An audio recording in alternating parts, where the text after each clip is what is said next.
Hey, how are you all doing? Let's go through it. Alrighty-roo. Okay, we are going to look at a game between Jennifer and Gordy.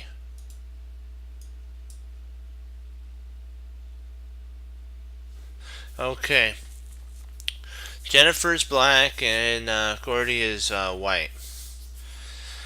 This was a very important game that Jennifer had to win, and she was doing okay in the middle game, but actually in the end game is where she pulled ahead. So she actually won this in the end game. So it tells us end game studies important. So keep that in your forefront when you say, should I study the end game? Yeah, study the end game for sure. But what happened is Anna Detinsky was actually half a point away from Jennifer, but she drew her opponent today, and Jennifer won. So now Jennifer is one whole point ahead of Anna. So that's an interesting turn of events. So there's going to be a big pull ahead here if Anna draws again and Jennifer wins, which is it's going to be, I believe Jennifer is facing Tatev tomorrow, and Anna is facing Annie Wang. So I'm not sure what the results are going to be on that. It all depends if Tatev brings her A game. It might be a draw, and who knows, it might end up being a win. But I know Annie's on doing really good with her play. So anyway, Anna's gonna have to be really on task here to actually take on Annie. So she's gonna have to watch all of her moves because Annie wants to win the championship. She's only like I believe a point and a half behind Jennifer. So she's hungry for the title too. So it's I remember what Yazzer, Jennifer, and Maurice said that it's different when you're playing a player who doesn't really have a chance to even have the tournament happen. I mean to win the tournament because they're but when the player you're facing has a potential to actually win in this, they're going to be really hungry. They're going to be coming with the killer instinct, the takedown, or as we like to call it, the berserker mentality. And so that's going to be those two games are going to be interesting to follow in the women's. Right now, though, Dominguez beat Sam Chevalon. I hope I'm pronounced that right, and to tie Nakamura for first. So it's going to be interesting to see how Nakamura does in the men's World U.S. Championship, and so it's going to come down to those two. It's going to be interesting, let's just say. So I'm excited, but enough chat, enough commentating a little bit, but we have to. I just wanted to kind of give you a little bit of rehab on what happened today and the importance of this game right now. Okay, d4, d5, bishop g5, knight f6, and e3. So she's playing more. This really isn't a Trompowsky variation. So it's because usually the Trompowsky would have e6 or a potential c5. So this is just, in my opinion, just a queen's pawn. They call it the something Lasky attack or something like that. I'm not exactly sure what that is though, but this is kind of an interesting. The queen pawn's always an interesting opening. So g3 or g6, sorry, not g3. Knight f3 and bishop g7. So this is kind of transforming into somewhat of a King's Indian setup, a mix of a Trompowsky King's Indian setup, and if she retreats her bishop back Gordy, it may even be a kind of one tempo behind London system of the King's Indian. So if she wanted to like do something like this wouldn't be a good move. But I'm just saying this would be a London type of setup. But it would be a tempo down London setup. So knight bd2.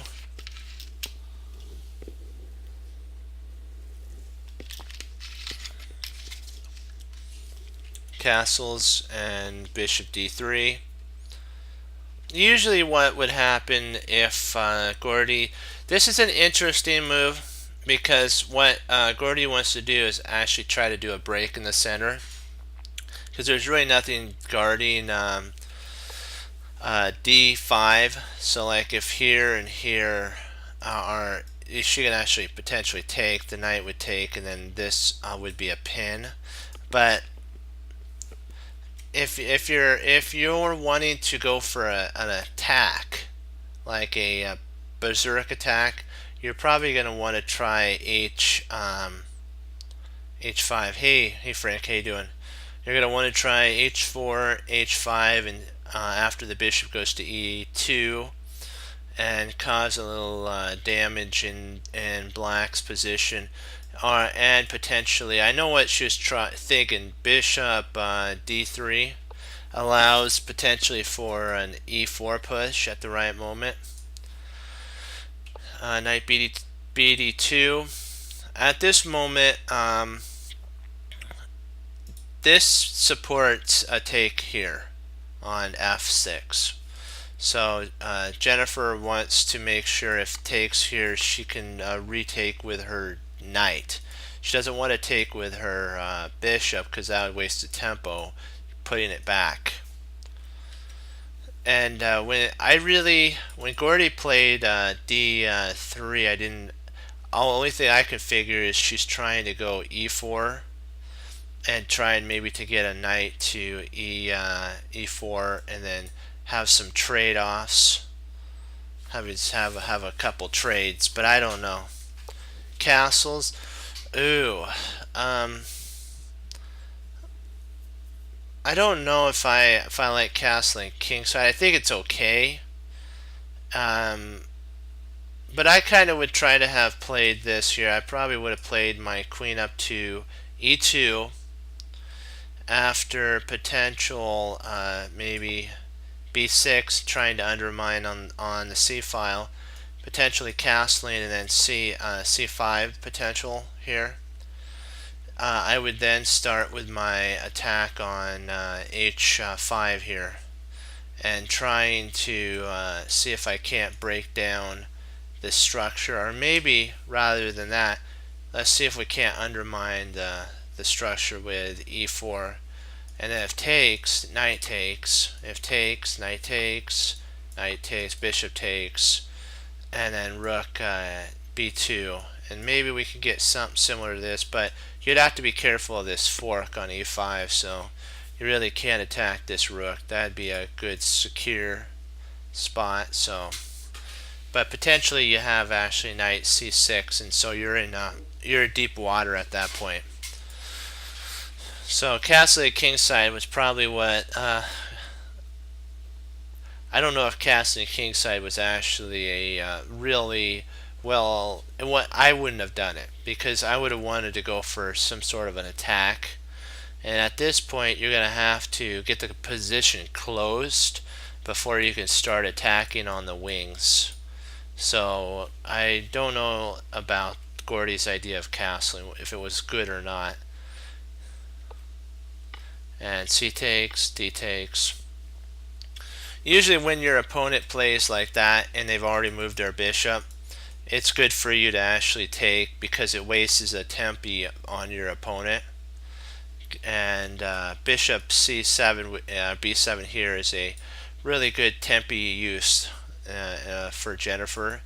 So I'm really liking Jennifer's position at this moment. with proper setup, it's going to be more of a slow positional grind.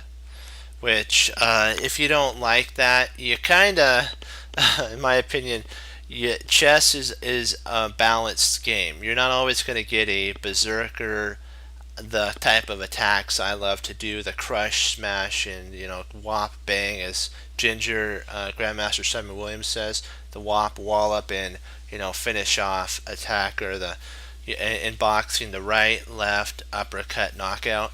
You don't get that all the time. Sometimes you have to wear down your opponent. In boxing, same thing.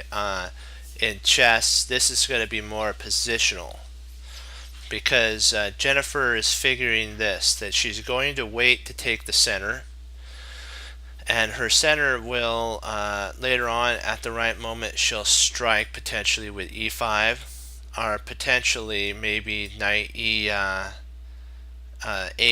to d6, and then potentially, after the king moves, of course, f6 to cause some damage, or potentially maybe even h6 would be a playable idea, and then playing king h7 and having the king pocketed off to the side, where this pin does little to nothing to black. Queen e2. This is Gordy is now in theory ahead in development, because both her rooks are connected, but I really don't like the coordination of her pieces. I don't really see them working together as a good team. I was actually almost considering Gordy playing rather than that. I guess she has to play that. Maybe a rook, e2, and trying to get some attack going via that, via e4. I understand queen e2 is to connect the rooks, and then she can actually play e5 or e4, sorry, and that's playable. But c5 here. Jennifer's going to attack the center by a wing attack, which, if properly executed, could actually cause some damage to Gordy, which would be an isolated pawn endgame weakness. So rook fd1 was played. Rook c8. So now, when she takes, she's potentially taking with threat. Rook ac1, c takes, knight takes.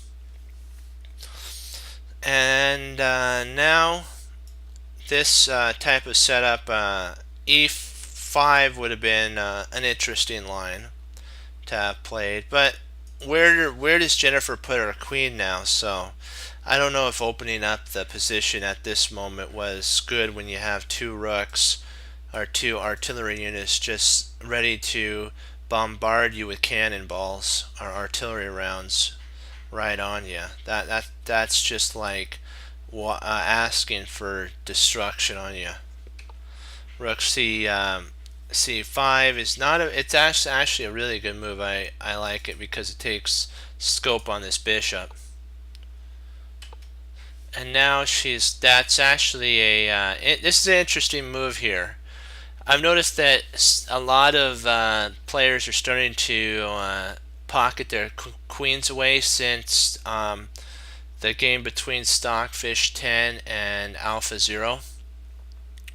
That there was a book written and that made it kind of popular. That it's kind of funny. You would think that this would not actually be a good move, but it actually is. It's causing a lot of chaos down the h1 to a8 diagonal. So if this knight ever thought about moving, you can actually play here, bishop goes back, and then you got a fork, so it should lose her bishop. So the knight really can't move, and if the knight moved here, then you're going to see a little bit of pain right there, or a potential mating threat with bishop h3, and in comes the queen. So, or maybe even bishop h1 and queen to g2 mate. So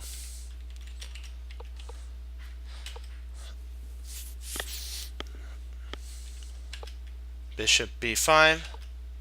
The rook's coming over. Rook takes. Queen takes. So this was a blessing for Jennifer that a pair of rooks came off the board. Now they're going to start moving towards more of an endgame.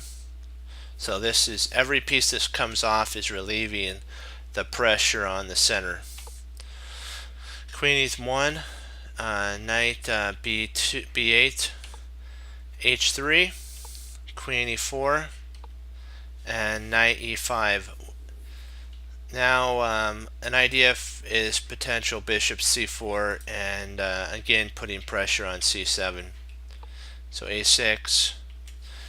This is she played back here. I think she wanted to go via b3, but I don't really like b3. I'm thinking that bishop c2, even if she wanted to, you have this wham, crush wham, or you could even retreat back again if you wanted to, and then still have knight h7.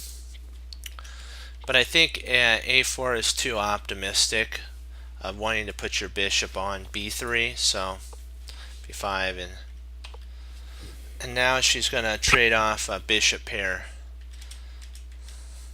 I think this is kind of was Jennifer's idea anyways, was this, and then having you'd have to drop your knight back down there, and so this is not looking too splendid of a position anymore for Gordy. When Gordy had her two rooks and pieces like this, I would have given Gordy an advantage. But when this rook came off the board and the queen came back into the realm, as I like to call it, which is the territory here, she was outside in the country basically on A1 or A8. Shouldn't have forced trades. Should have just let the tension persist for a while. But now the queen is starting to come back into the trenches, and she's going to cause some damage. She's been training in the country, right, as so that she'd be ready for the fight. A6. Okay, there, and rook c1. Queen b2. Now comes a little bit of damage. So Gordy's going to have to trade off. She can't allow that bishop and queen battery to persist. Knight ec6. Knight has to take. You got to do that. Knight takes and rook d7. It's kind of, this is almost drawish. It's getting close to a draw. This is a weak point, so bishop e4 or f4.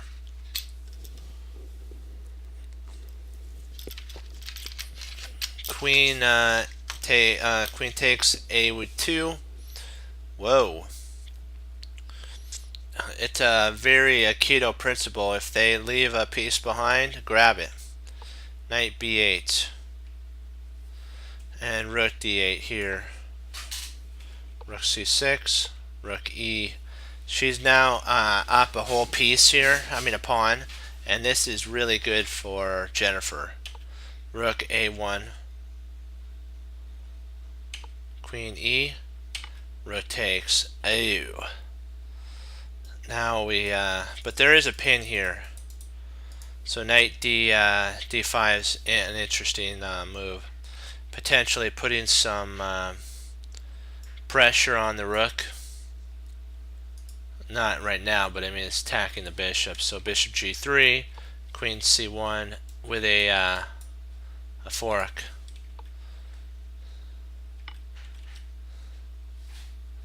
Now she's actually won a piece. Surprisingly, at this point, taking was a blunder. This was actually a mistake because of knight takes, which it comes in here and it guards this point right here. This knight guards b6, and now you're attacking these 2 points. So she's going to win a piece. An exchange, I mean, not a piece. Bishop f6. bishop comes off, knight comes off, and so out of the into the end game, I'm going to give an advantage to Jennifer, probably a pawn and a half at this moment. Maybe 3 or 4 pawns. Could up to, let's see what it actually is. I'm going to say 4 pawns because of just her rook and this pawn. Oh, so I was right. It was 2. I was a little too optimistic on 4. So rook f8. You have to guard this here. Well, she could play queen or queen here, but you wouldn't want to do that. That would make your pawns compact. You want to keep your pawns flexible. h4, queen d6. Any trades at this moment, oops, that was a mouse slip on my part. Any trades at this moment help Jennifer, so because then now she can actually take the open file and take advantage of here, so she'd have to actually potentially play knight d2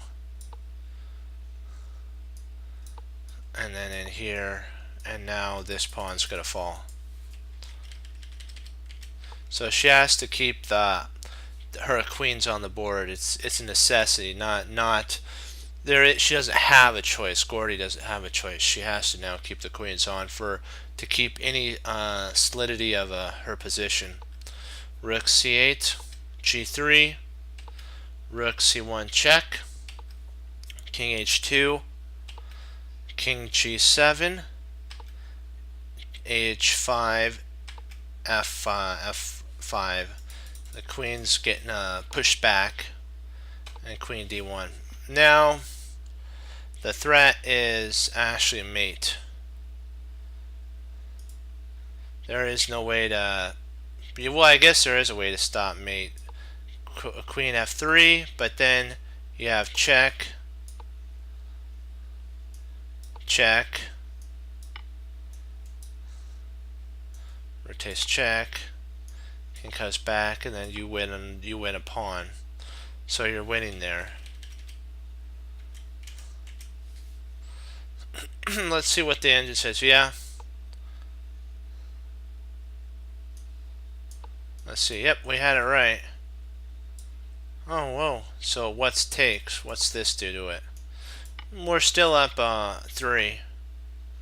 Comes back and oh, wants to win that. What happens if you take here?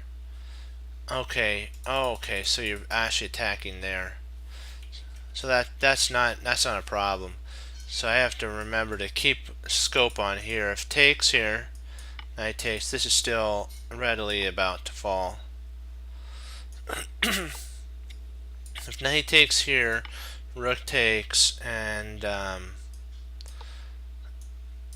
think this pawn's gonna have to be traded off for this knight. The king's too far away. If king comes up, h.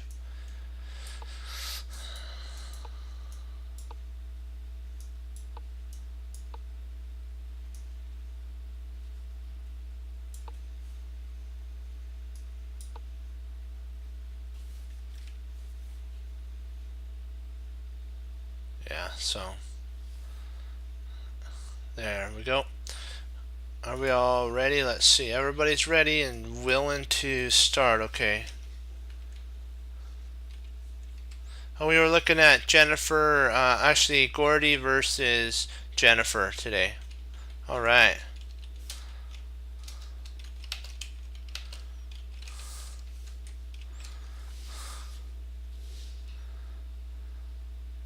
And then we're going to do some puzzles. Yep. We're going to do a couple puzzles, and then I'm saving a really good Dominguez game versus, or Sam versus Dominguez. And we'll do that one at the very end. It'll give us kind of a reprieve if we wanted to take a break. We have another game to go to, but we'll do some puzzles right now and get our position rolling.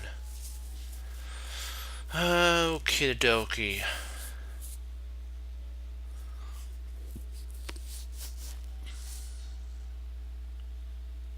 Whoa, one square away from queening. Ouch. That's not too much fun. Let's take scope here on what we're gonna have to do is either get a pawn rook on the file of E. So there is a potential route like that. We have also a pawn that potentially can queen too. Excuse me. Let's see here. Queen B6, king. Okay. A rook. B6 check. We'll say king D7. Rook A7. Check. King C8.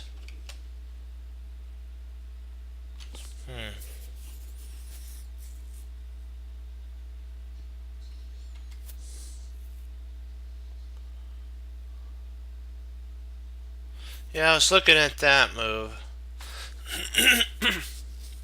I think that actually does win. I have to make sure. Let me see here.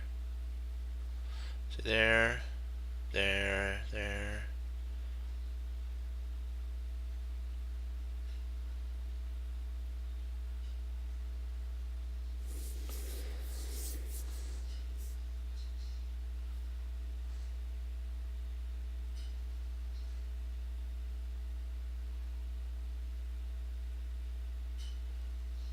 Yeah, because our A rook would be under fire at that point. Under threat, as I like to call it. Okay, so B6, rook B6 check, king D7, rook A7 check, king C8, king C8, rook G7, king B8. And then rook A7, rook A E7, and that actually covers our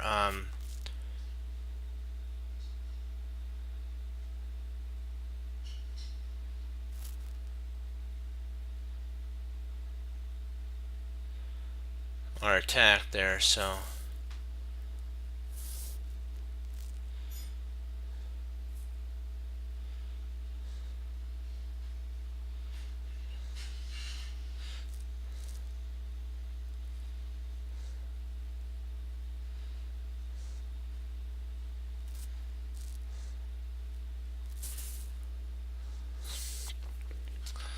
let's go with our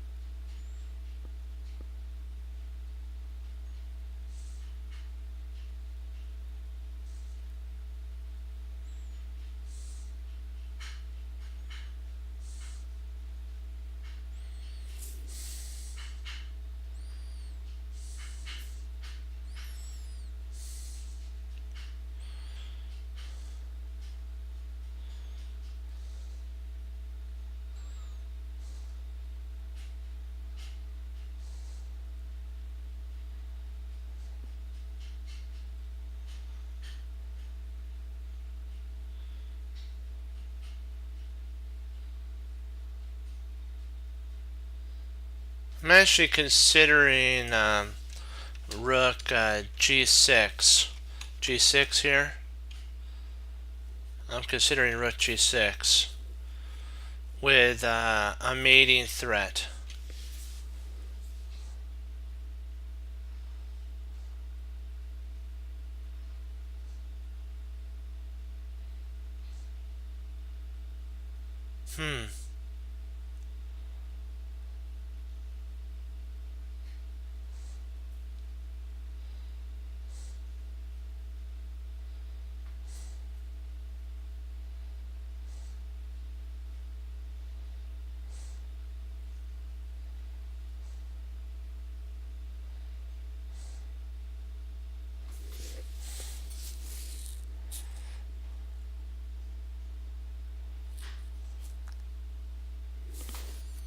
I'm looking at, let's see, g6. What I'm actually thinking potentially, well, I guess he could. I guess rook g6, rook potentially d8, rook g8. That pins. And if king b8,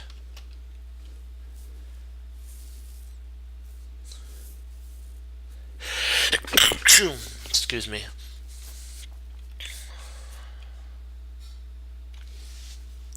Boy, this is a tough one, isn't it?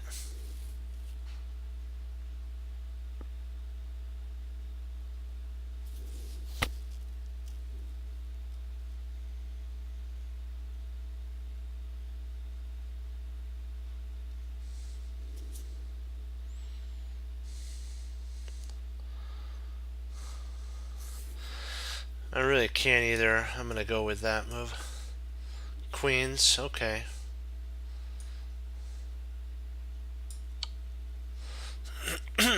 That actually wins. But that would be interesting. I want to see why rook d8 wasn't played, though. Excuse me. Why wasn't rook d8 played there? Okay, rook g8. Okay. That'd be 2. And then probably king, king b3. Queens. Okay, then you take. King takes. Queens. Then queens. Rook 8. You'd have to come up. And then queen takes, check. And then we start basically pushing them down the board. And we'll eventually win the knight. Okay, that makes more sense now. Oops, I have to get rid of my line here.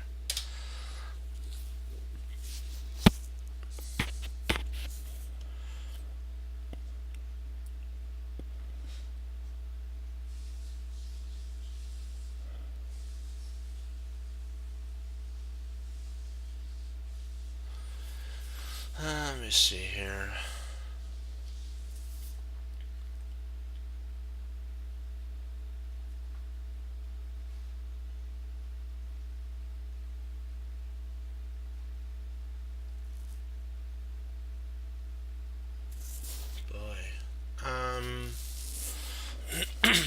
Excuse me. Let me see here.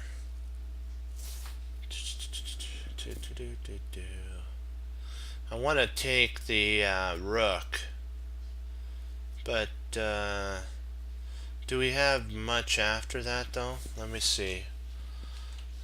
Bishop takes c8.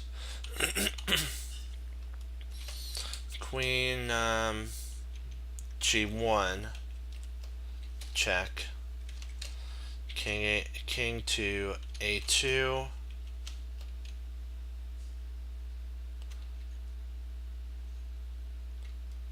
Really don't see much. Probably knight knight d2 maybe. Probably after king d2, knight d2, and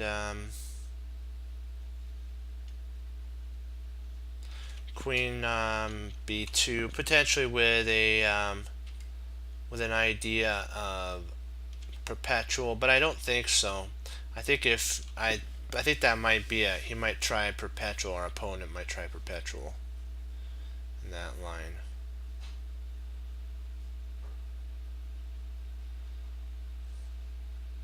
So I don't know if we can actually grab the rook and potentially hold. I think if we actually did, oh man, even better move. My bad.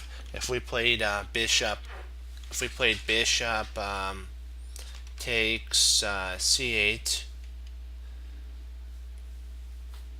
Bishop takes c8.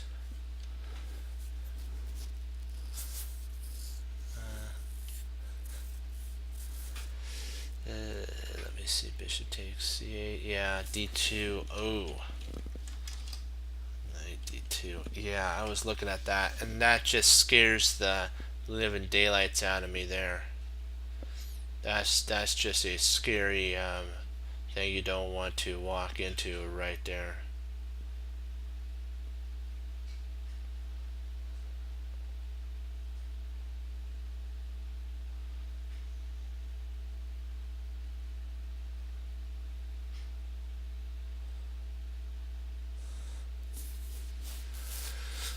Hmm.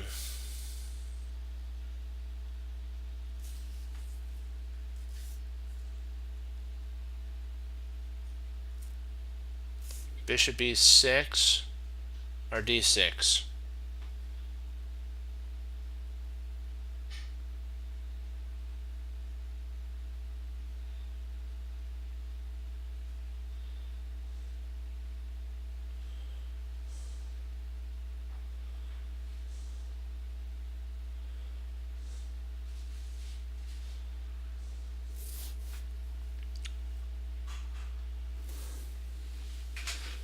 Let's see here. What we need to take a look. Can we take advantage of the queen at all?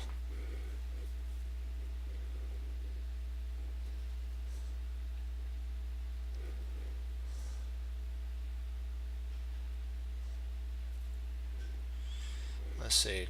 Let's take a look. Let's see if we can trade off the the knight for the queen. Queen takes c4. D takes c4. Bishop d6. King takes well,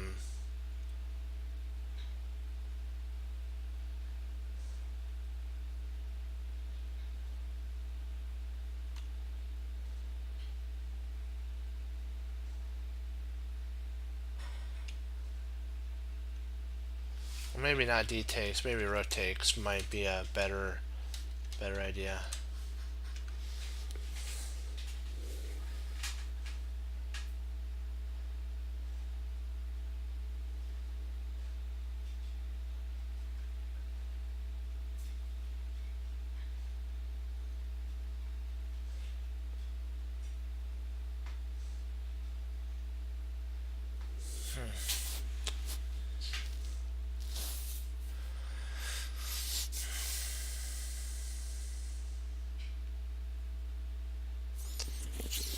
Let's try that.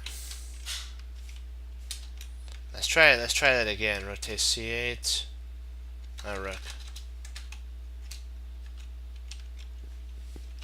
Maybe I'm overlooked some.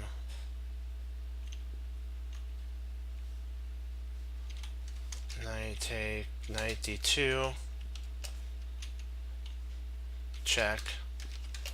King b3 or b2. King b2.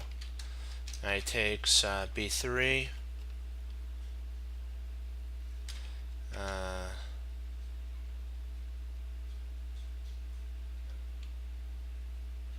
Bishop e6 does look interesting. I'm kind of gonna side. I'm looking at bishop e6. I like bishop e6, and then if knight d2, check. King b2. Knight takes b3, and then bishop d6 is actually mate.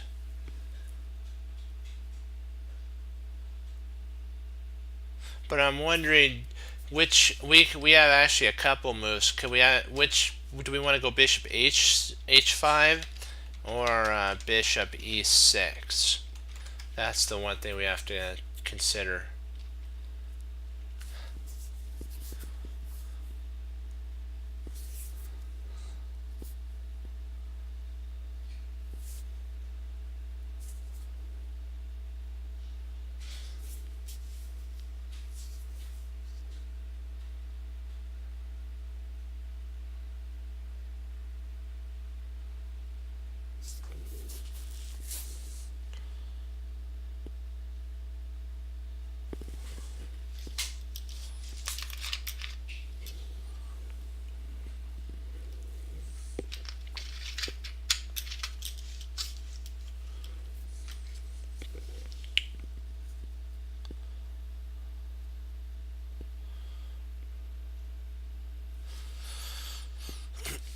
bishop h5 would let's see, we have any forks or anything? I think queen h1 check would pick up the bishop at that point. Yeah. So we're kind of forced bishop e6, and we can see then what would actually come to pass at that point. That makes the most sense.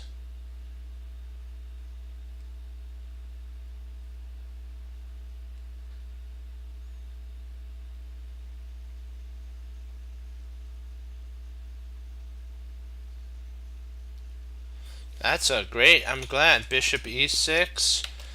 You're kidding me. Rook c6. You have bishop d7 at that point. So potentially you can go after the pawn. Even if you lose the queen, I mean, I guess you couldn't. Yeah, I guess that would be a problem.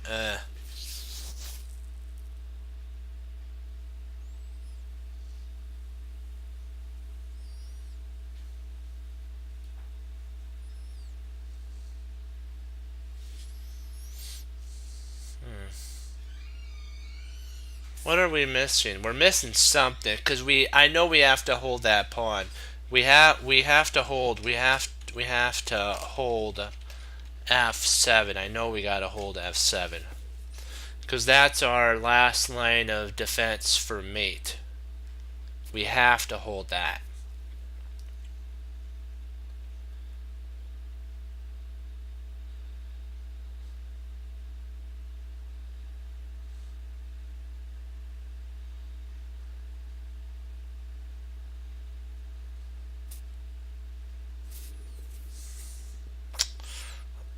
What am I missing here? I'm missing something.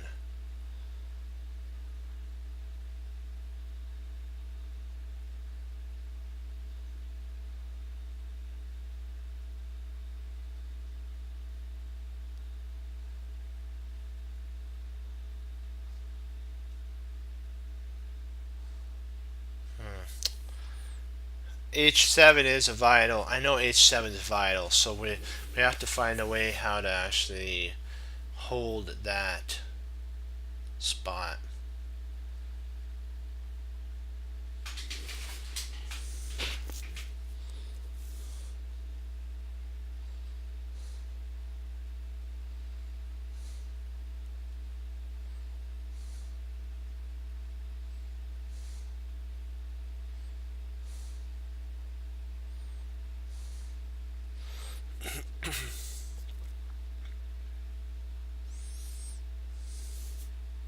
Maybe we can actually play queen d3. Queen d3 might be a playable idea. Queen d3.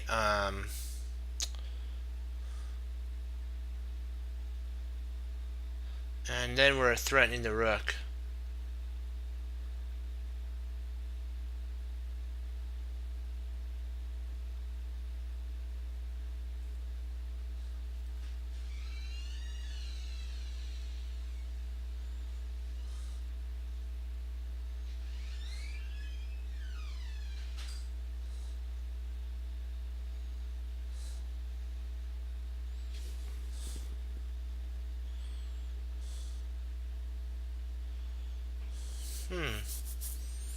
Interesting.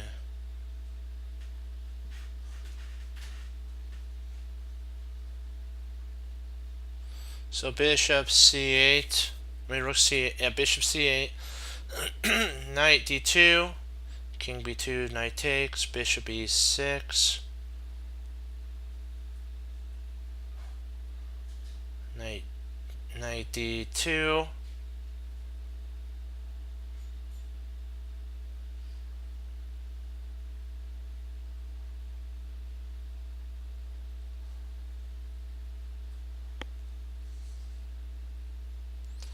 I think, wouldn't black be up a...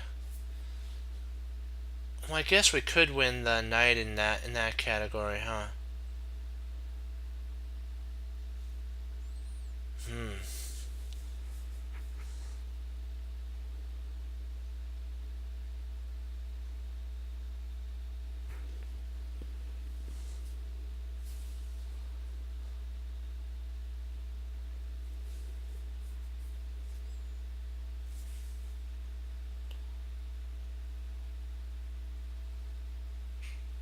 I guess that would have been black's option.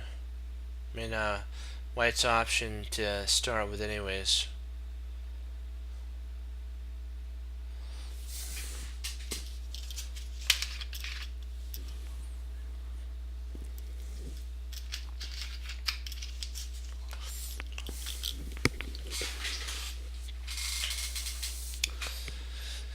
Let's give it a shot.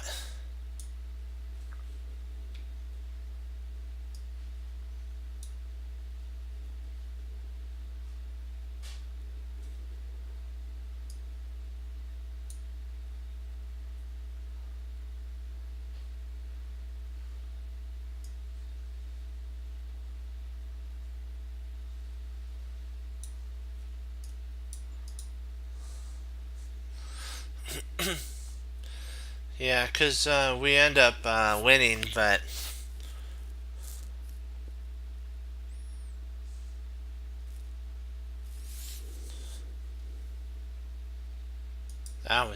that's interesting. I did look at that, but I was like, I didn't know if it was going to actually work. That was kind of a interesting line to say the least.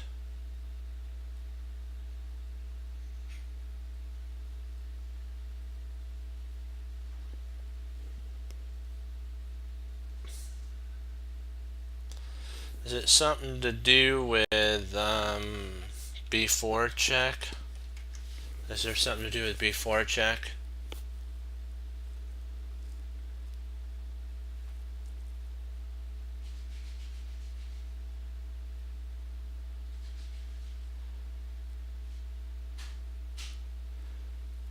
Let's see. Okay, B4 check, C4. B takes A3. I think we pick up a piece in that line.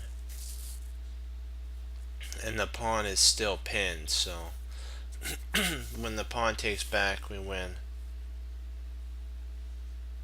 I'm just looking to see if there's any move sequence that we potentially might be missing. Well, B4, if bishop D3, bishop takes D3, and after queen takes D3, and by the way, that would be check. I have to put a check mark in there. Then A takes, or B takes A3 at that point.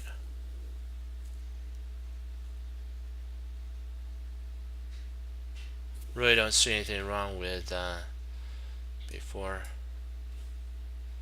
takes. Oh, I should probably, just take. Oh yeah, we don't want to bring the queen involved, do we?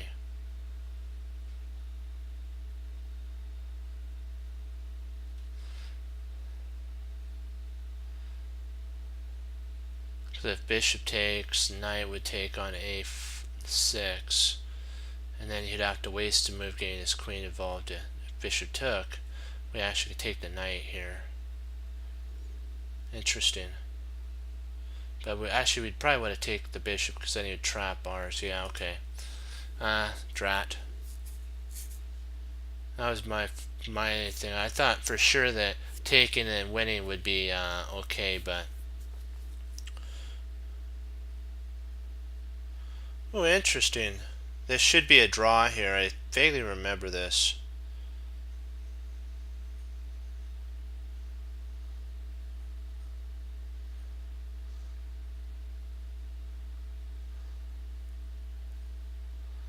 Trying to remember this one here. I think, let me see. Knight C2. Yeah, I think that is the move. Knight C2 check. B takes C2. King takes C2. If A takes B2, king takes B2, and we stop the queening.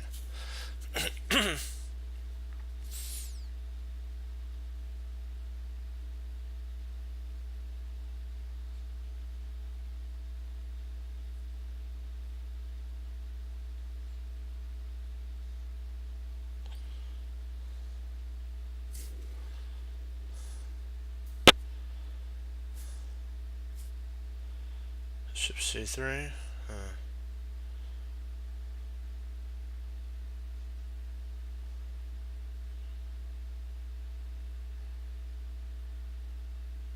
So that might be the line.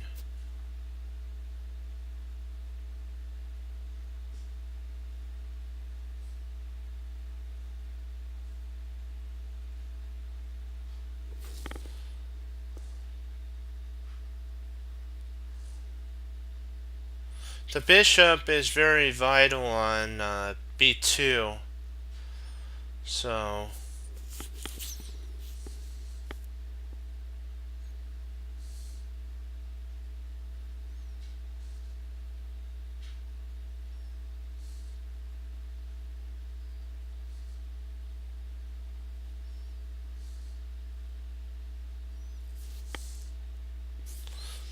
let me see. Bishop a3. Check. King a.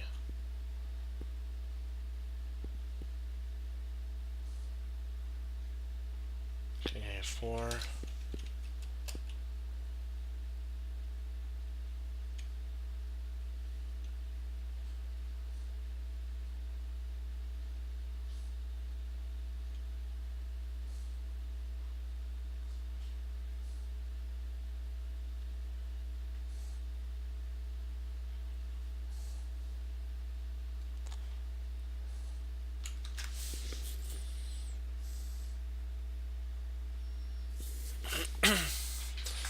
One sec. I'll be right back.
Alright, let's do it to it.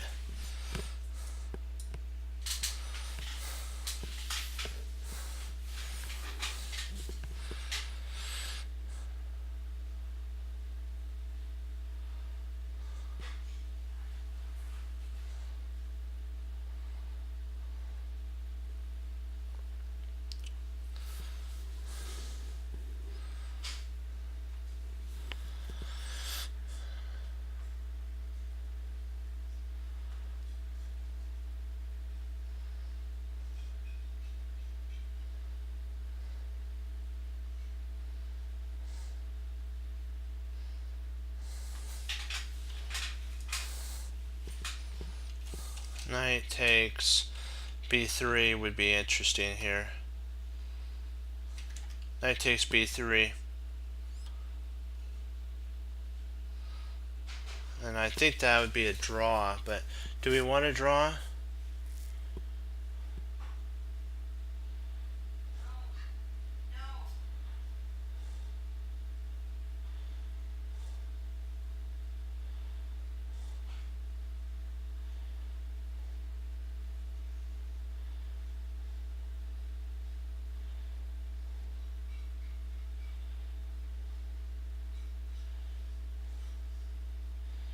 There's also potentially knight c2 if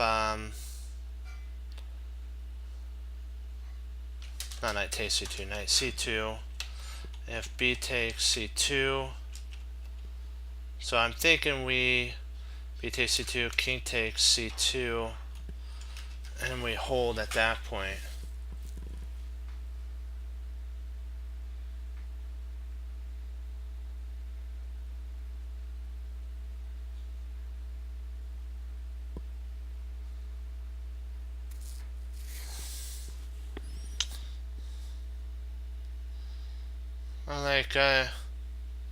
So king c2, b3, knight.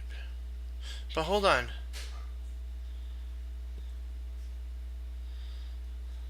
Oh, I think there is a way. Let me see here.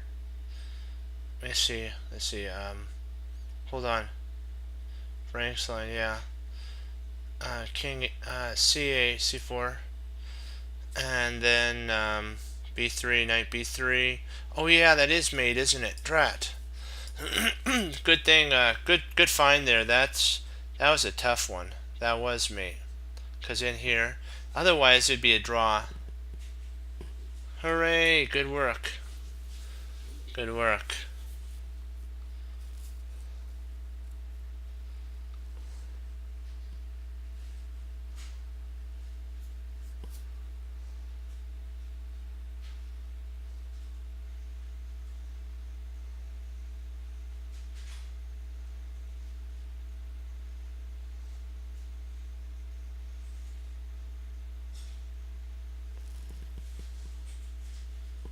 I think so too.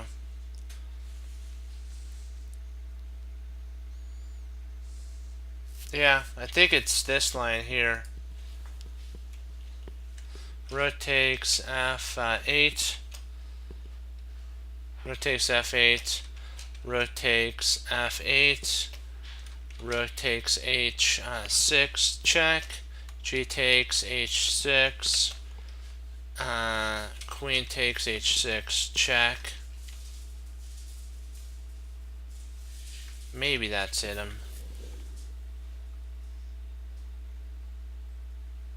Or maybe I'm missing something. Let me see here. Is it rook takes first? Rook takes h6. G takes h6.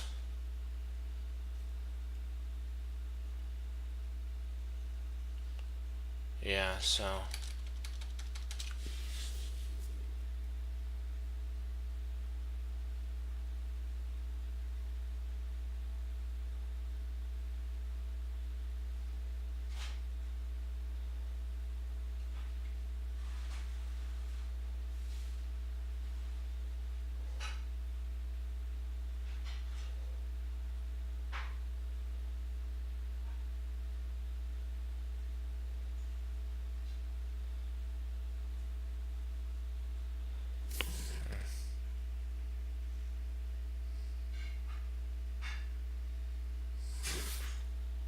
yeah.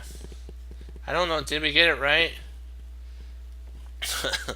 It should be interesting if we got that one right. I remember this one. I'm just trying to figure out if did we get this one right?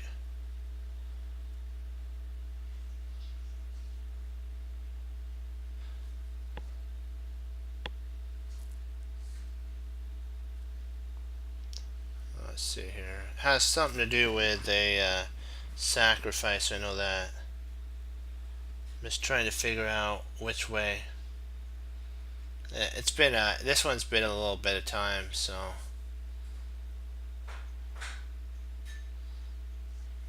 let me see here. Rook takes h6.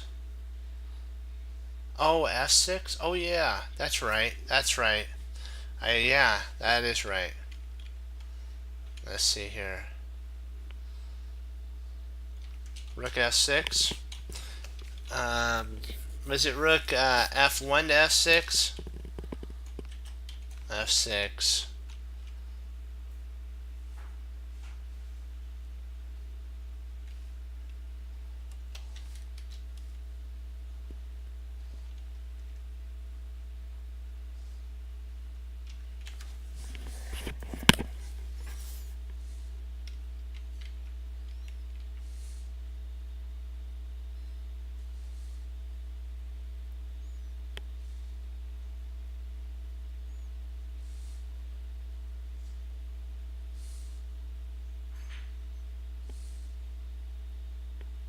So rook f1 to f6.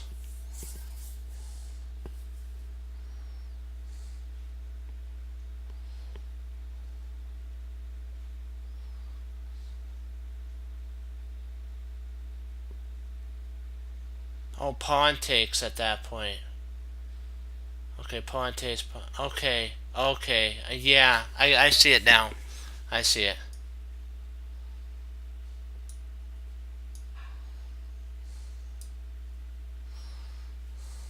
I remembered it now. Because if he takes back, we actually have rook h6. This is actually the whole continue line. I'll show you. Okay, rook here. Oops, he's gonna move. Okay, rook here, rook here. If he takes back here, rook there. That's mate. King g7. Rook h. And then we actually grab here, and we're threatening mate. Along here or here. These 2 points are mate. Alrighty, nice work. Just had to tie it to something in my mind, so next time will we oh, interesting.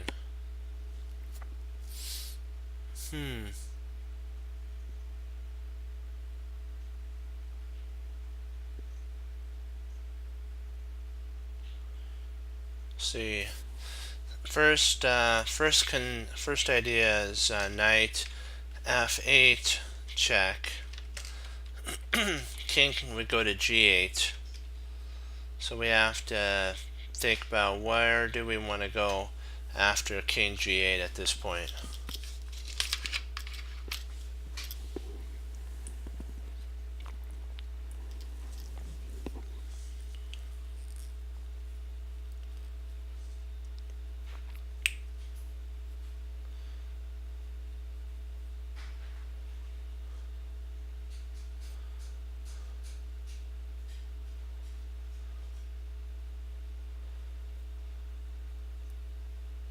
I'm trying to figure out a better placement for our knight if there is one.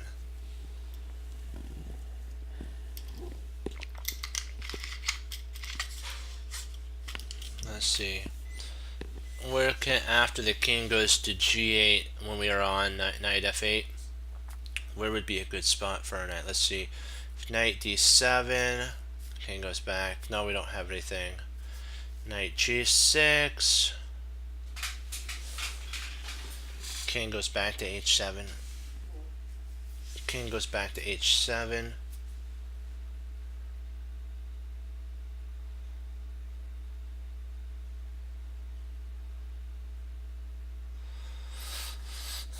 Let's see, knight f8, check.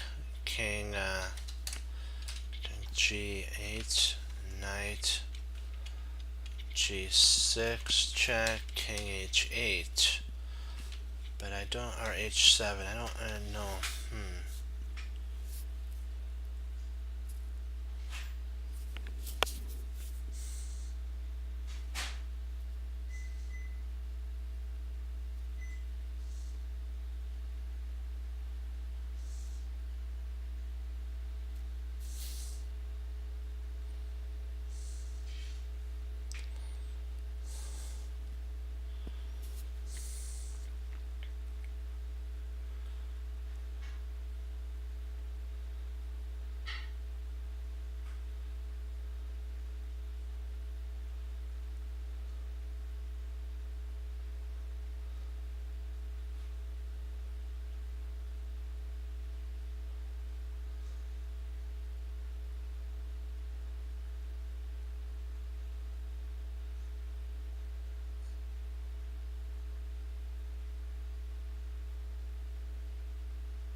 Interesting.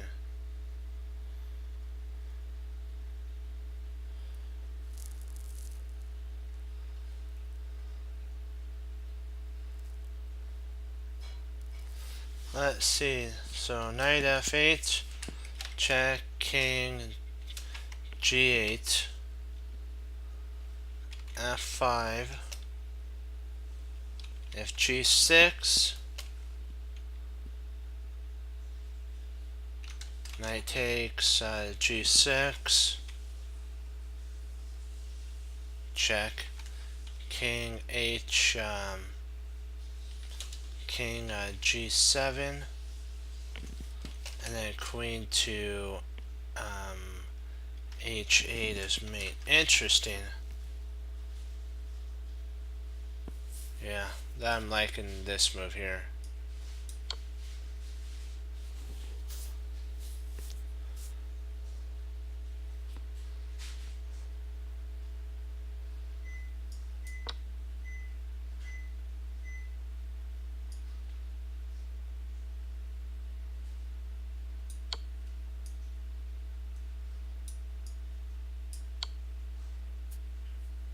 That's actually, there's a couple lines. There's one other line where this could work too. If G here, actually this works too. Surprisingly, if up here, he gets mated via this way, like that. So that's a pretty cool mate.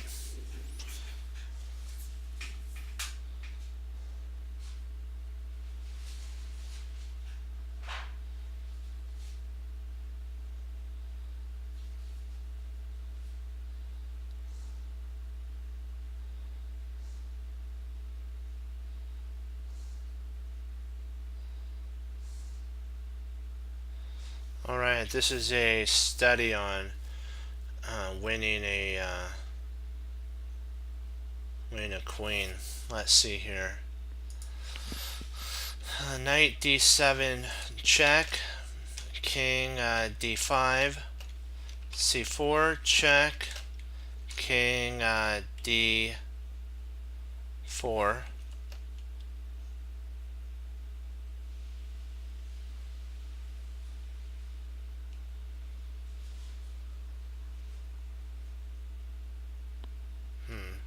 so there's really no more checks after that.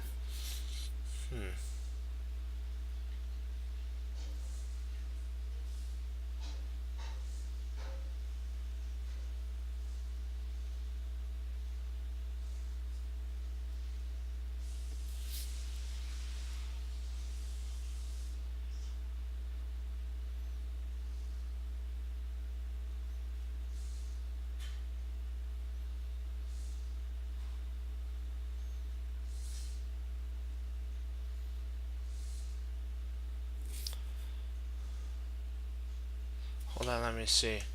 Knight D7 check, king D5, knight B6 check, king takes E5,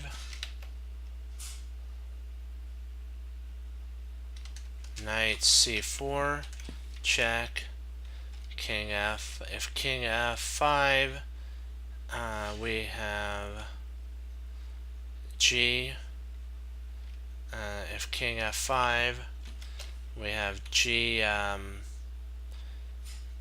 G4 check. If king takes G4, knight E3 fork.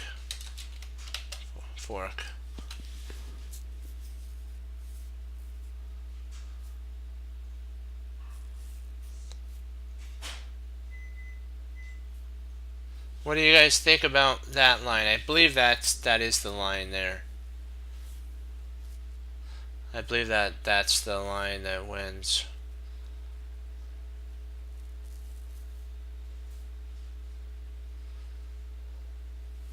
Let's give her a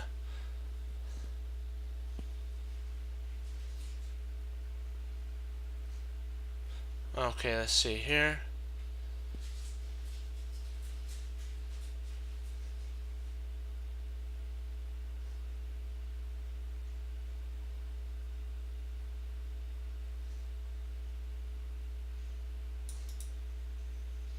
Let me see. Can you go to D5? Yeah.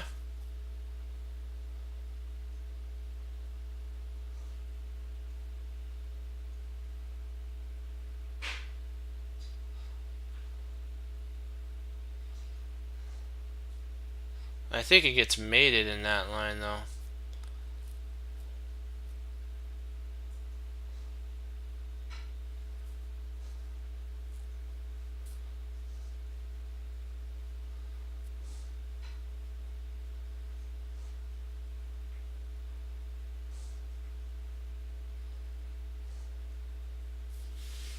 I guess maybe he does have king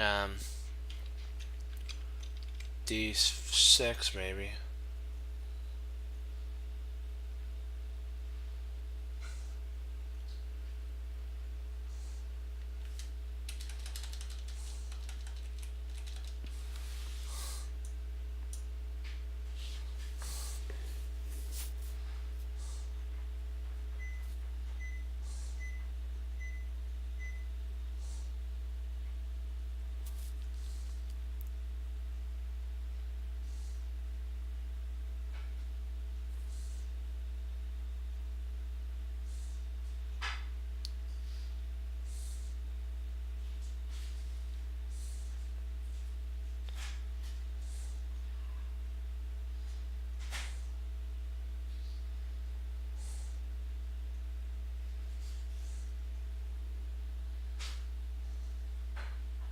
But I don't see what if he takes after knight f6, check, king takes e5, um, knight to g4, check,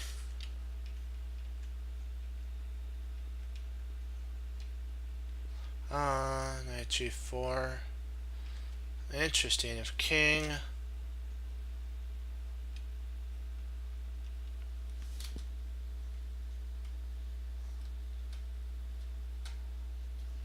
on, let me see here, knight f6, king takes, knight f6, king takes e5, knight g4, check, king d6.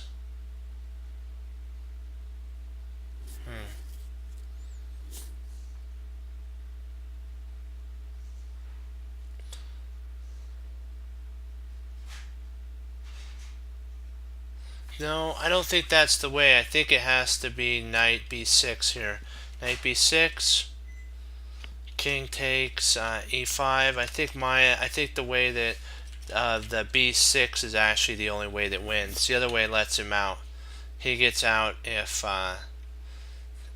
with the other thing. I think it's takes knight, and that's what that'd be check at this point.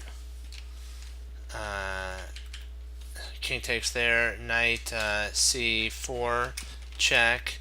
King has to actually, let me see here. King has to go back to king to d5. King d5. If he goes king f5 or king d5, we have either one. If king d5 or king f5, and we have knight e3, check, and that wins the queen. So now we have to figure what do we do at that point. We still have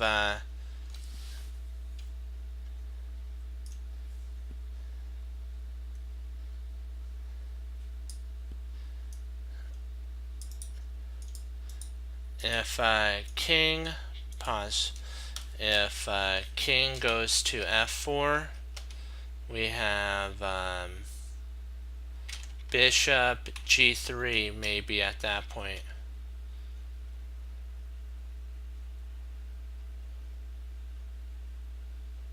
Bishop g3, check. Or our pawn g3.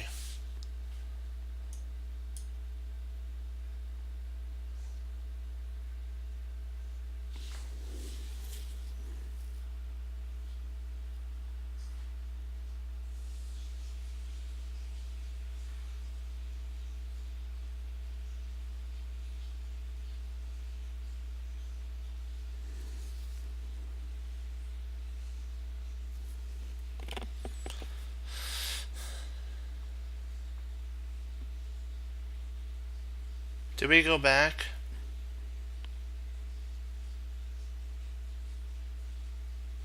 I'm not sure. Do we actually? Is this a perpetual? Is this perpet with knight to d7?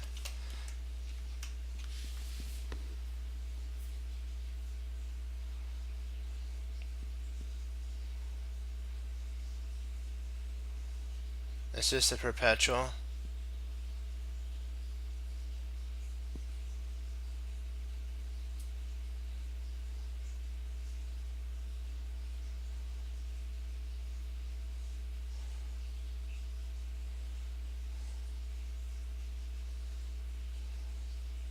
I think it's a perpetual play here. But we don't want to do perpetual. We want to win. So I see what you guys are saying here. I see what you're saying here. Knight d7 check. d5. Knight f6. King takes e6. Oh, knight g. Okay. Then we have at the point he takes on e5. If knight.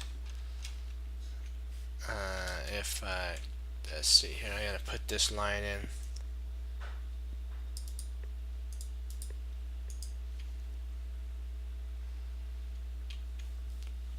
Knight f6. If king takes e5, then we got knight g4 check with a fork.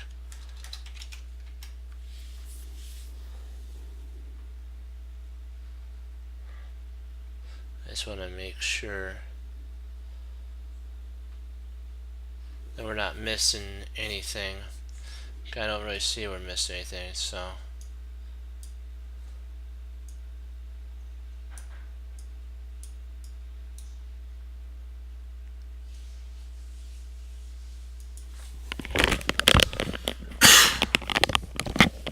Excuse me.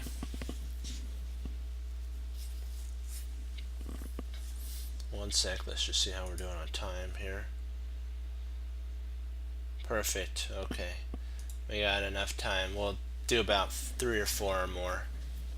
And then we'll end with Domingos's game.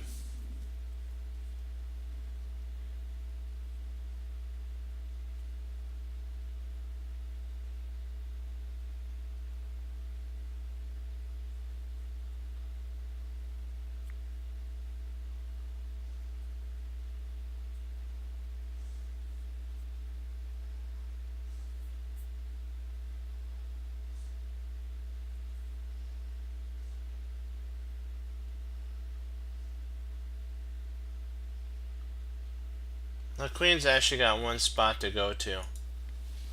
If knight d5, the queen can queen c5 check.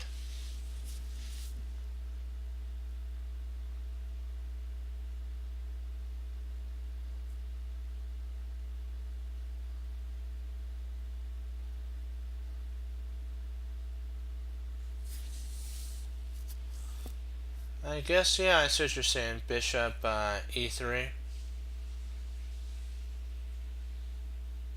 So knight d5, queen c5 check, and then bishop e3.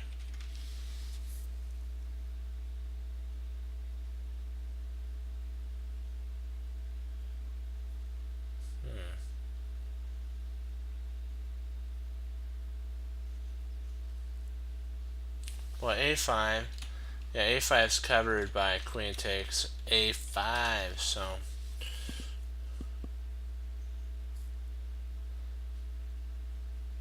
yeah, the knight d5. I see it covers the b6. It covers b6, so the queen can't retreat. That's it's a vital move. I see that now. Okay, let's do it to it.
Trying to figure out which pawn we move first.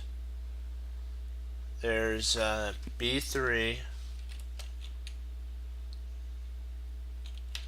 King takes c2. d4. King c3, and he stops them. Oh no, king c3 doesn't. He can't stop him. King c3 is covered.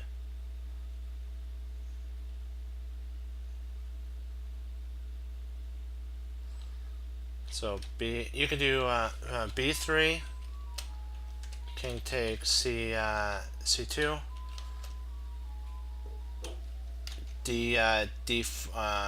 Not d. I don't know why I put b4. b4. d4. d4.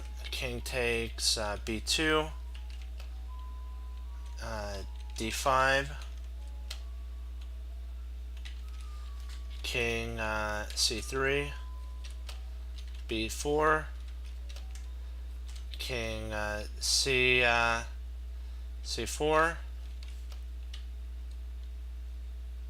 d5.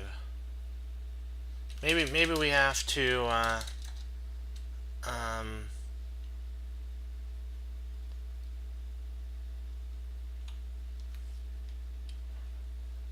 after b4. I'm looking. Let me see. b4. So he takes d4. Takes d5. There.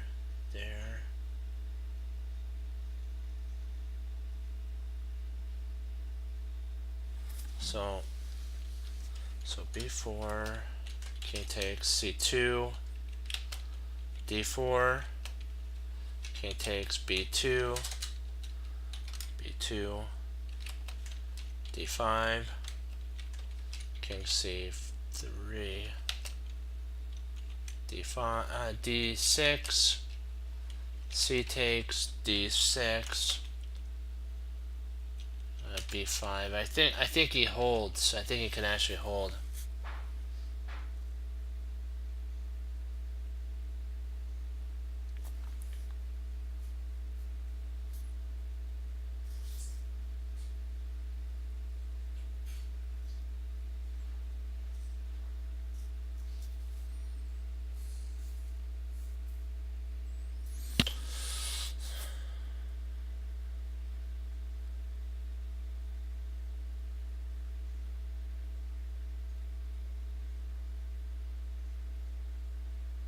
Maybe we can get our king evolved after he takes. We might be able to get our king evolved after he takes. Too.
I don't know if it's a draw. I think we are winning here.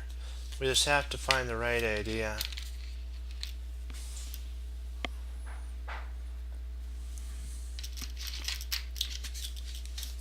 One sec, I'll be right back.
Ooh, C3.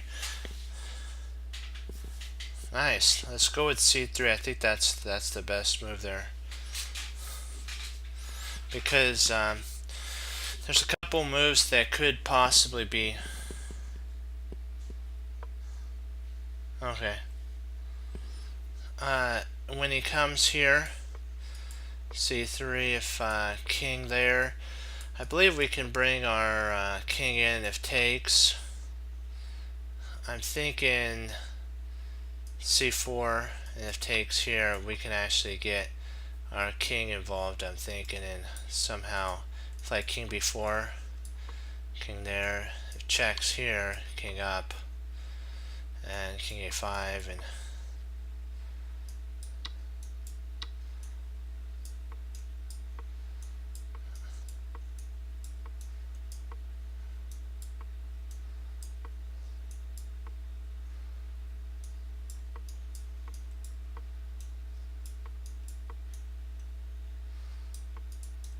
there we go. Nice job.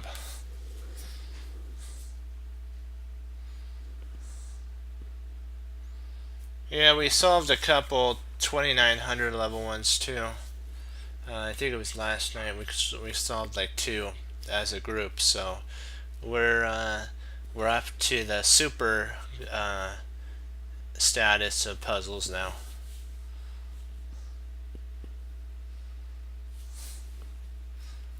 I think I'll do one more this puzzle here, and then we'll go into Sam versus Dominguez. We'll do that. We'll finish up on that after this one here. Let's see here.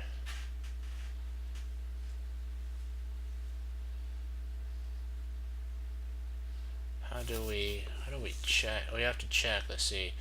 King D7, A2, King B6, King D C4, D3, King C. Huh.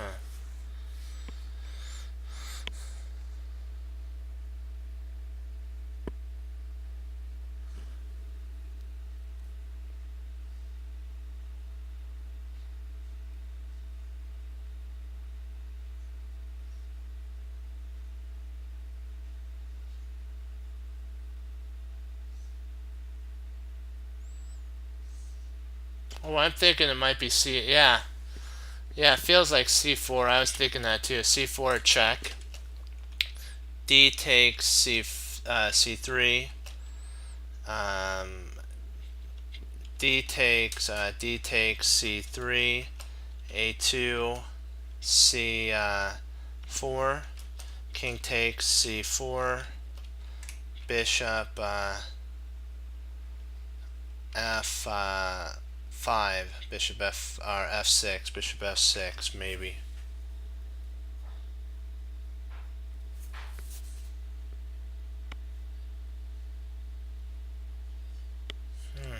Okay.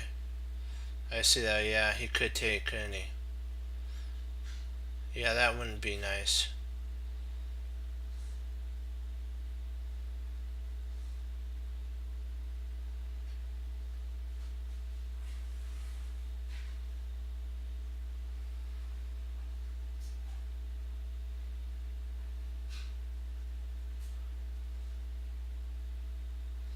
So let's just take a look. C4, king takes C4, knight C6,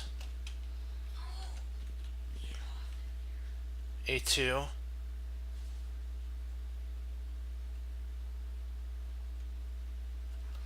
D4, or D3 check, king C3.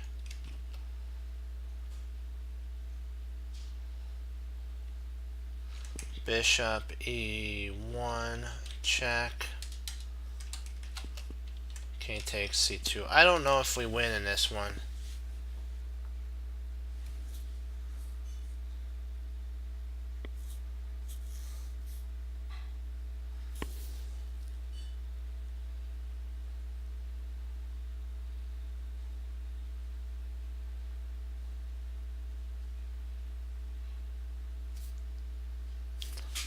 maybe knight d7, a2, knight b6, b6 check, king c5, and bishop d.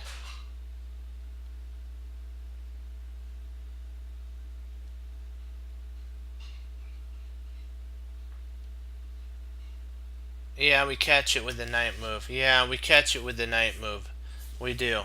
So knight d7, a2, knight b6. If king c6, knight a5 check. If king c5, knight b3, and we're good to go.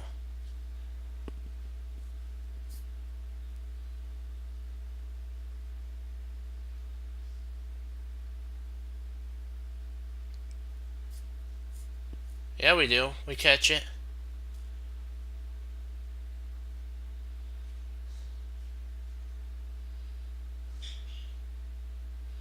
We should be able to catch it because we get to, if he does this line here, we should be able to catch it. And it would be knight b3, I believe, would check. I'm not sure if it's check. Did he go to c5? Yeah, it would be with check.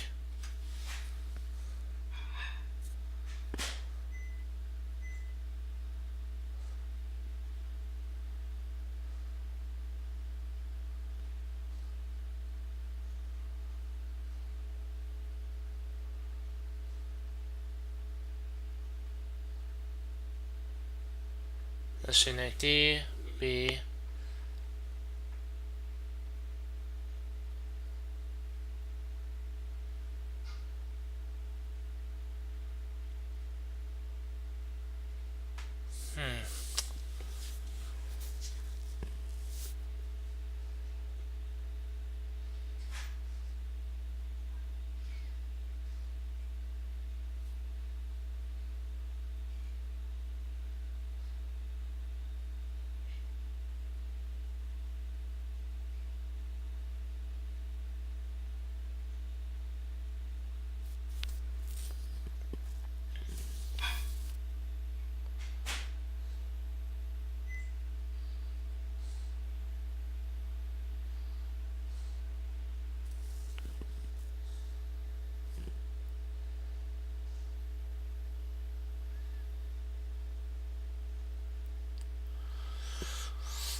I think it does work. I think it does work. c4, king takes c4. Well, maybe not, because we can't get our knight to b3, because the king would just go king takes b3. Yeah.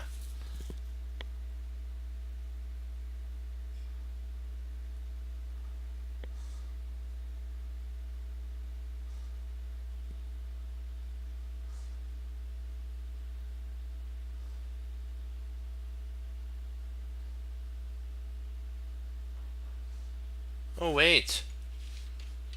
Oh, knight c6. If king takes c6, bishop f6. Bishop f6. Nope. Nope, that isn't. No.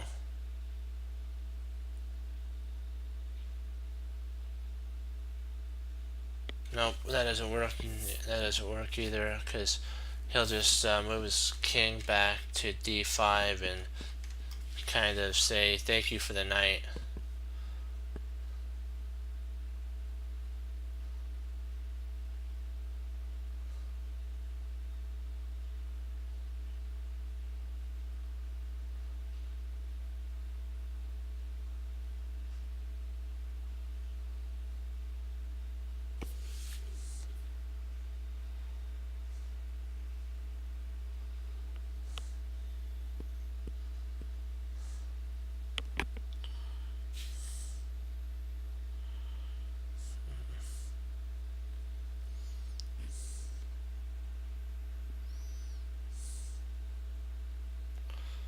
Think we need a little help here. That'd be lovely.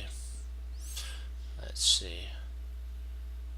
Then after this one, we'll go and do our attack. We'll go and do Dominguez's game. Let's see here. Trying to figure this out.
I was looking at potentially knight c6, and I was looking at bishop. I don't think bishop e7 does anything.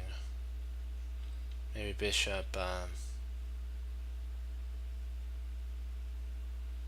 e7.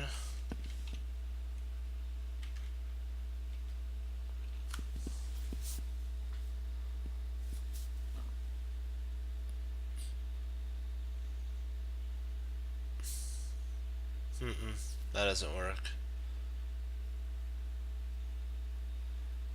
What am I overlooking? Because I saw a knight.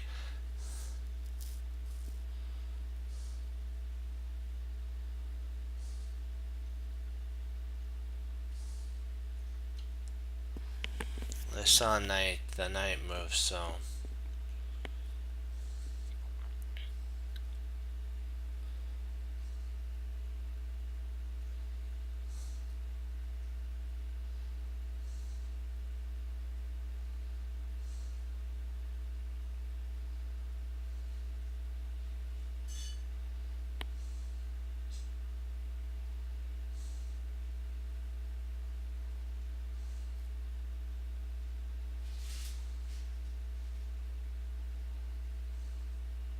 I'm trying to make it work. I was bishop f6, king d5.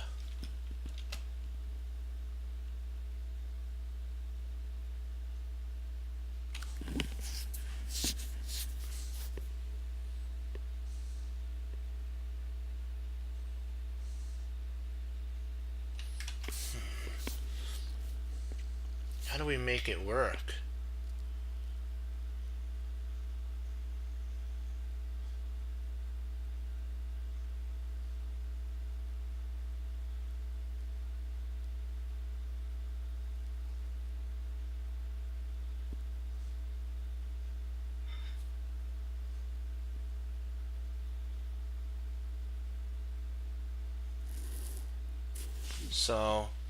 So bishop. So what you're saying is bishop f6, king d5, king b5, a2, c4 check. And then if d takes c3, Bishop takes c3, and we stop it. Yeah, I see it now.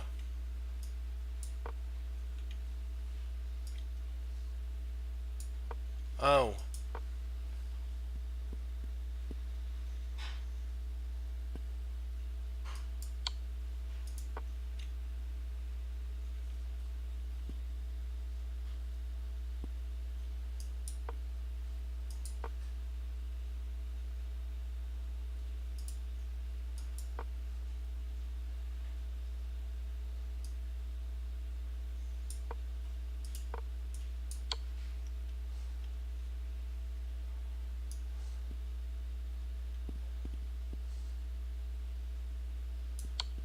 I'm sorry, hold on. Um, um, um, um. Oh, king up.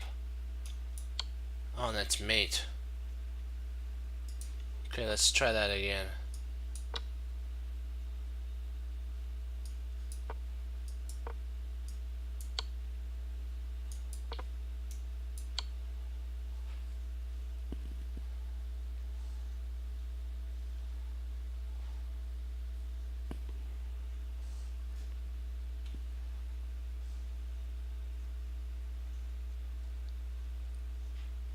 That's okay. We'll still just do the game here. We're all right.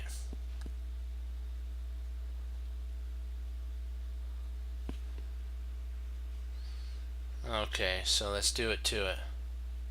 We'll do one more maybe after the puzzle. We're not gonna quit. We're gonna do this. Give us a break.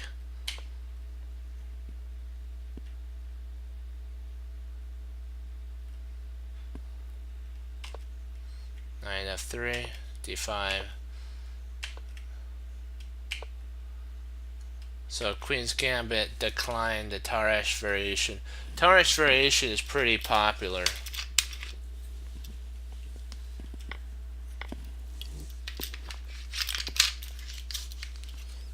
e4. Gotta love that. I'm gonna look at it from Dominguez's side.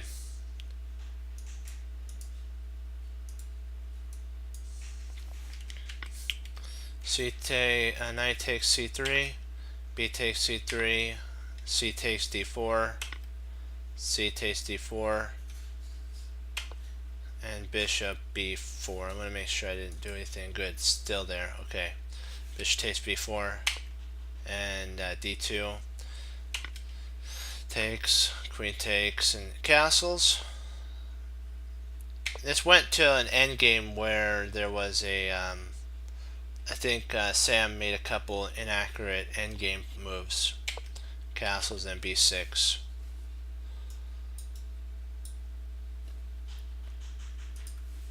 Rook a8, bishop b7. And so both of Dominguez's rooks are placed beautifully. Rook c8, bishop b3, rook c8, e8, and d5. E takes, and knight c. So this is pretty interesting, I gotta say. This knight is outposted. There's nothing that's gonna kick that knight off. d6. We play bishop takes.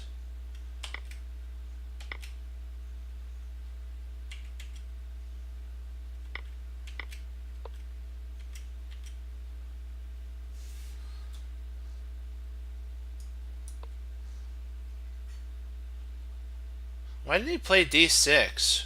Oh, knight takes.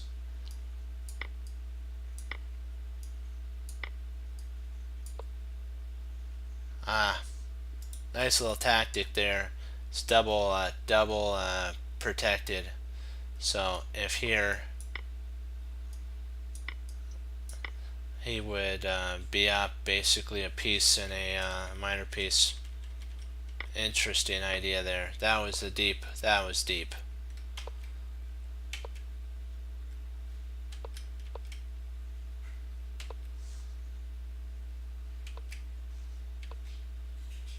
h4.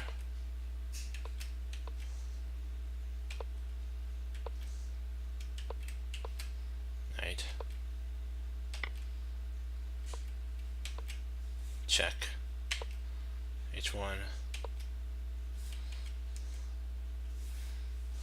I was thinking that potentially King F might be better,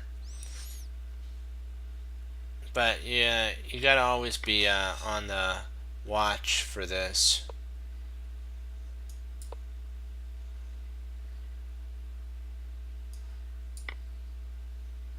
So potentially, you could Sam could have actually come up here, done this.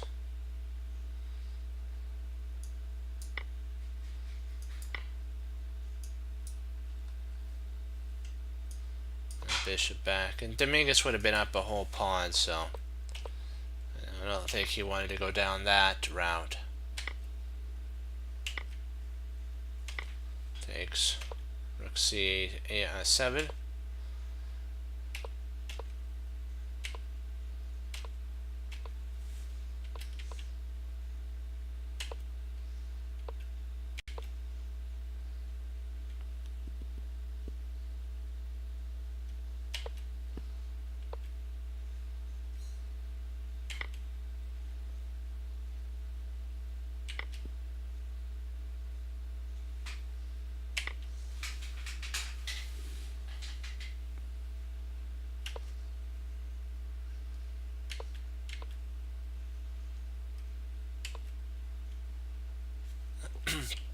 Yeah, this was the move that was the blunder here.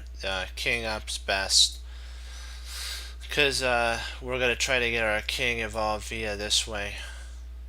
So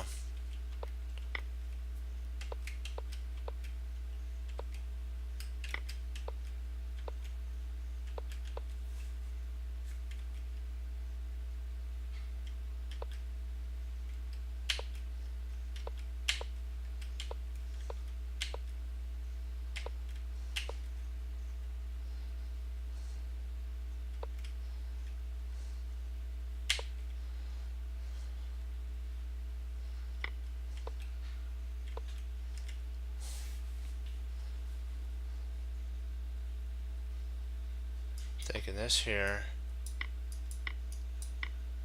I think it's a draw at this point.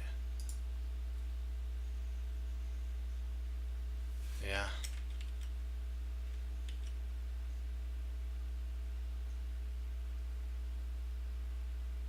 Okay. I knew there was something to do with the king. This right here is winning.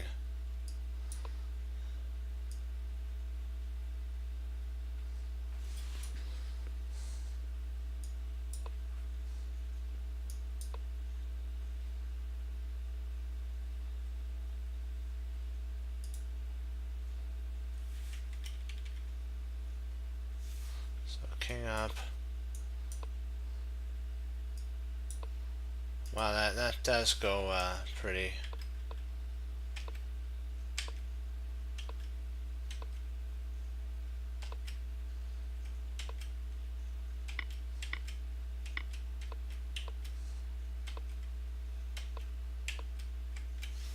F5.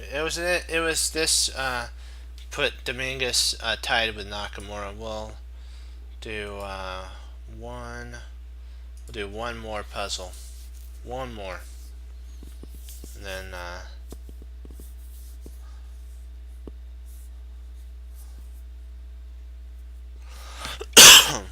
excuse me.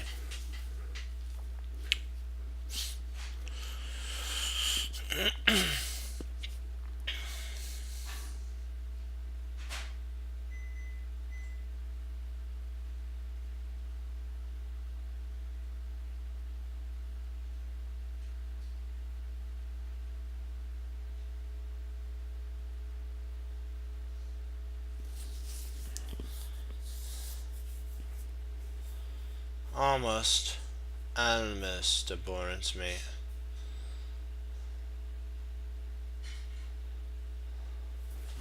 Or Borden's mate, sorry.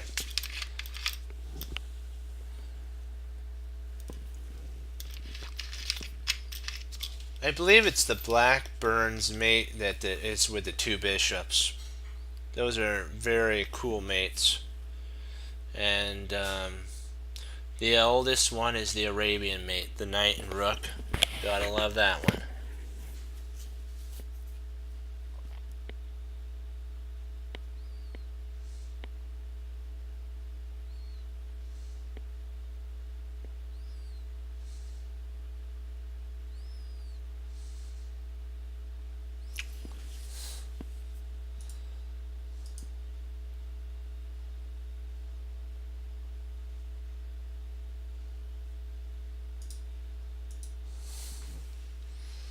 Let's see.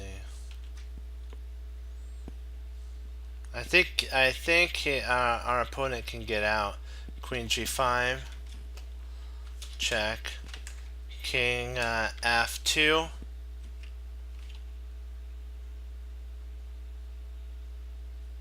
King f2. Queen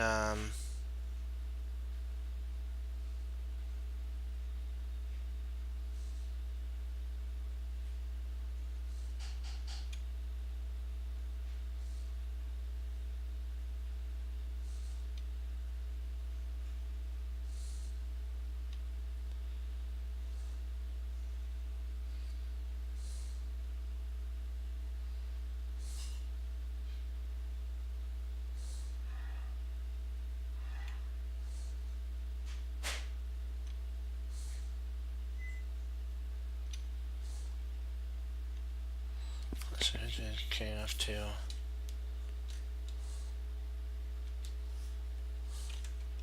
Rook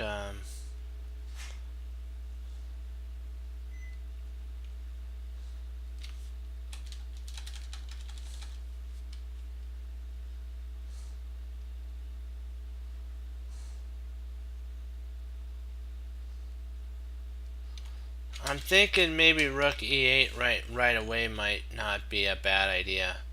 Rook e8 might not be a bad idea right away. And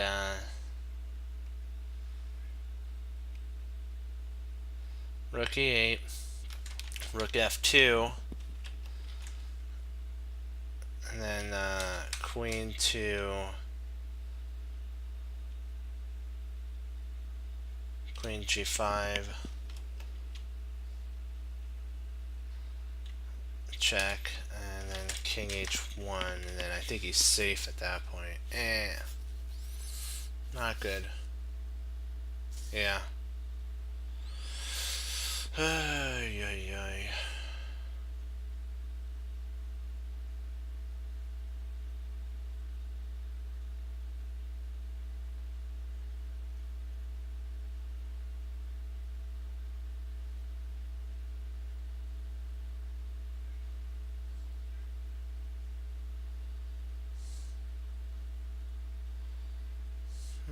I'm liking that idea. Queen g5.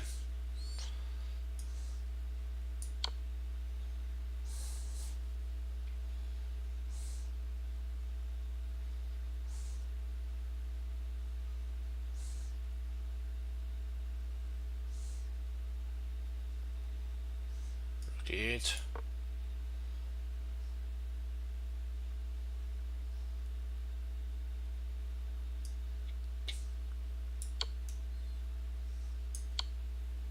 Perfect. We'll call it on that right there. That's a good one.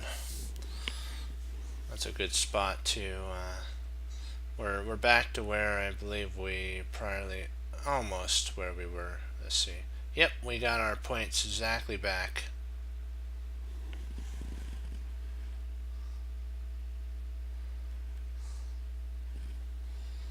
Yep, you did great there. See how we're doing. Yep, perfect. Ended perfectly, right on time too. Do you have any questions before I log off?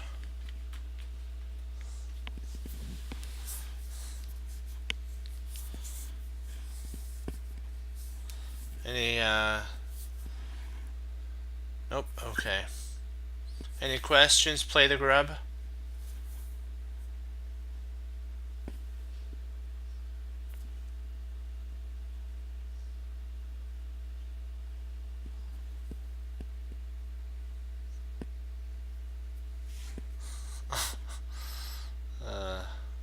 That's bad. But you know what? We have to remember we become what we think about. So you have to. That's from E. Nightingale. And I like the Bruce Lee saying, I fear not the man who has practiced 10,000 kicks, but I fear the man who has practiced one kick 10,000 times. So we need to be on the lookout for practicing 10,000 plus tactics.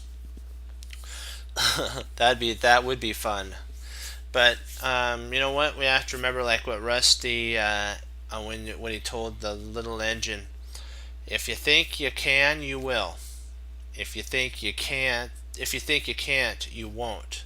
But either way, you're right. So it basically comes down to how much do you want to practice, and your thought pattern of when you sit down at the board. Are you going to go into the board with a victorious mind or a fear and apprehension mind? And I hope you, as chess crunchers, would go in fearless, a fearless warrior or fearless berserkers. Berserkers weren't stupid. The ones that survived were the ones who knew when to turn it on and when to actually cool it off, as you would say. And that's the intensity that's how the supers got to where they are, is by they knew when to turn on the attacks and when to turn on the positional play. We have to do that too. I like what Yazzer says though. In every long journey begins with one small step. That's a really good quote from Yazzer Seirawan, Grandmaster Yazzer Seirawan. And you have to also remember what Tom Thumb Thumb said. Life is about treasuring your victories and learning from your losses. He also said to Tango, remember that mistakes don't define you. It is how you handle the mistake that defines you. So you have to treasure your victories and learn from your losses, but remember that mistakes don't define you. It's how you handle the mistakes that define you. Because it's going to happen in a game.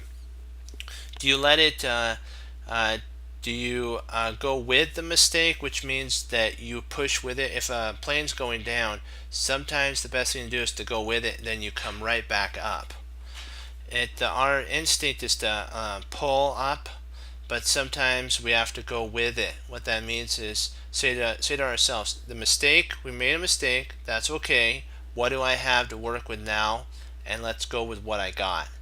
But if you constantly say, "Oh no, instead of a rook I have a knight or a bishop or something like that," I don't know if I can I don't know if I can make it. Those are not the thoughts you want. Those are trying to pull, and that your plane will crash. But if you go with that, how can you fix it or maybe even win a game, because your mindset is that you're going to find a way through the chaos. You'll become a stronger player. Bruce Lee said, there are no limits, there are plateaus, and you must not stay there, you must go beyond the plateaus that you're at. And he says, knowing is not enough, we must apply, willing is not enough, we must do. And I gotta say, the tournaments, the U.S. Championship tournament, stellar. You know what? Yazzer, Jennifer, and Maurice all are cool too. I gotta say that I'll give a shout out from Chess Cruncher to the three speakers. Excellent work, and congrats. And keep, as we like to say, keep pushing forward on commentating and getting better in. I like what you're doing. So congrats. But what we have to remember also is that when you sit down and study and your friends are not studying but they're doing other things rather than what they're supposed to be doing, they'll come over and ask you, why are you studying? You can say, I'm a chess cruncher. And they'll ask, what's a chess cruncher? Like they asked Tigger and Winnie the Pooh. Well, a chess cruncher is this, my friends. We hang up our coat, we hang up our hat, we sit down and study when most won't. We do, and that makes all the difference. That's a chess cruncher, and if your friend is interested, you can say, I'll show you what I'm doing, And you know what? I could teach you chess if you'd like. And as always, you know what? You can also talk to him about the Lord, which is he's very important in the whole field of chess. He should be the center of it. And just you get to share the love of chess and the Lord, and that's great. But the one thing we have to do always be we have to push through the chaos, and out will come a greater thing, because the Lord said that through trials our faith is tried. And same thing with chess. You're gonna make mistakes, but how do you handle them when it happens? So it's not if, it's when you're gonna make the mistake, and it's not um, are you gonna it's not how, or something like that. It's basically you got to know how to handle it. And I'll leave you with that, because that's a very heavy thing. That to be a chess cruncher is not an easy thing to do, because you're going to want to be pulled away from different into different things rather than what you're doing at hand. But trust me, when you sit down at that board and you have studied and you know what you're gonna do, and you spot that tactic that wins, that puts you in first place, and it'll be worth it to be a chess cruncher at that point. It'll be worth putting aside all the things that we thought were important but were just distractants. And well, you know what? I like a quote from your friend Chess Cruncher: "Don't give up, get up." And as Wesley So says through the Lord Jesus, as I say, God bless, and I'll see you tomorrow on Chess Cruncher TV. Have a blessed morning, afternoon, and evening, and Lord willing, I'll be back on, and we'll keep pushing forward on our road to 2600. We're getting there, slowly but steadily. The turtle won that race. And if you want to, you can tune in to the U.S. Chess Championship that's going on tomorrow. There's, I believe, there's three more. It's going to be round 8 tomorrow, so there's 4 more. I think there's 4 more rounds, I believe, that left. It's getting neck and neck in the women's division, so that's the one I'm watching. It's down to Dominguez and Nakamura in the men's division. So it's going to be Jennifer and Anna Tatonsky that's coming down to. There's 2 games that I'm watching tomorrow, both Jennifer and Anna's. Anna's, I mean. So be blessed, and I'll see you tomorrow. Okay, bye bye.